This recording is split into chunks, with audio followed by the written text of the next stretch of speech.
Alright, I'm back again. It's Sunday before the election, and I'm kind of going to put an opinion out there some may disagree with. If you were kind of in a state where it's guaranteed it's going one way or another, feel free to vote for a third party. Um, if it's guaranteed going to Trump, vote third party. If it's kind of close, definitely I recommend voting for Trump. And I'm going to say this for this particular reason. And maybe this is just the medications they have me on for this sinus infection talking. But I'm going to ask you to vote for Trump if at all possible. Here's why. I'm a little cheesed at the system. Now, if you're like me, might have come across some of the articles from pollsters stating that if Trump wins this election, our profession is done.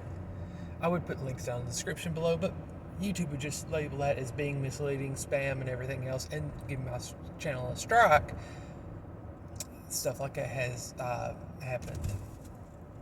So I can't do that this go around, but there have been articles about that for pollsters saying if Trump actually wins this election and defies odds, our profession is done. Here's why this is a good thing and why a Trump win, especially a Trump landslide, would be great. When you look at what it takes to get third parties into debates, it's really unrealistic. They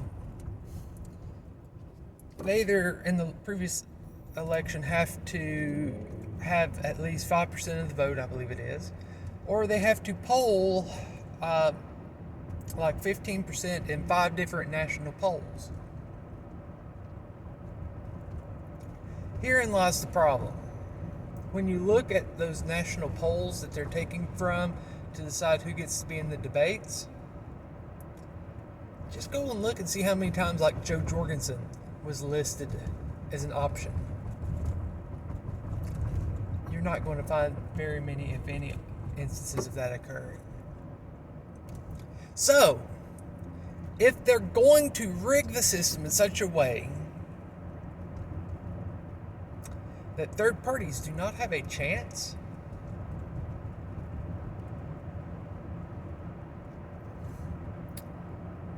let's just go ahead, jump in, and nuke the system.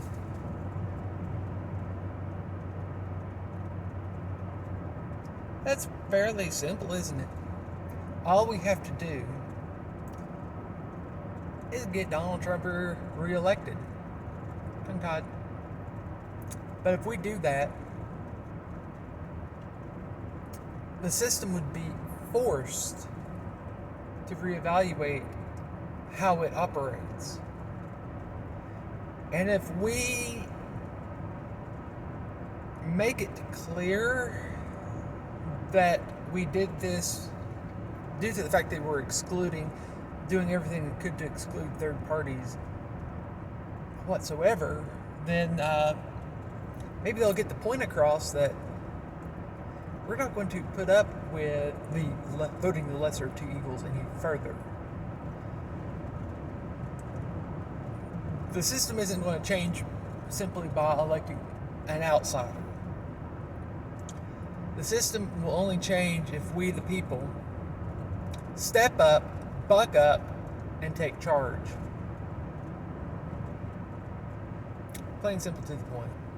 No ands, ifs, or buts about it. So let's do the improbable and the impossible. If your state is guaranteed going 100% Trump or 100% Biden, no ands, ifs, or buts about it, feel free to vote for Joe Jorgensen.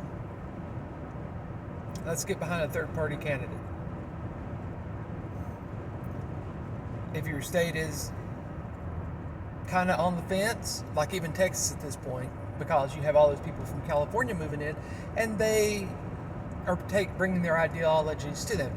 They literally tried to escape the state because of those ideologies, and then they try and force those on other states, which is a load of crap. That's why there is a statement of don't California my Texas, don't California my whatever state. There, yeah, people don't like that. If you're going to move somewhere to escape the politics of your state, don't bring that state's politics to the new state. But here's the thing: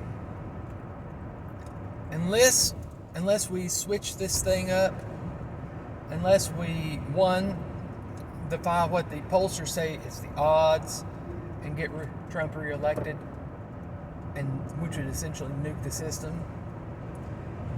that will, unless we do something like that, something drastic, we're going to continue getting a face-off of Trump versus Biden. And let's face it, this country ain't going to survive that for very much longer. It's a miracle we have survived what we have now. Because they don't understand you can't just continue to borrow money left and right with no care or concern about paying it back. You can't just print money because you can. They don't have an understanding of basic economics. And I guess they don't have an understanding of history, because that's what so many countries have tried to do throughout history, and every single time it has ended poorly. And yet, we're doing the exact same thing the Romans did, the British did, the French, Spanish, whatever, what have you. So let's take this opportunity to say, no, we the people are taking our country back. No ands, ifs, buts about it. If you can, let's get Donald Trump reelected. If you can, let's get Joe Jorgensen over that 5% threshold. Let's do everything we can to change this system as peacefully as possible. And I think that's the best, quickest, and easiest way to do it. Let me know what you think. Later.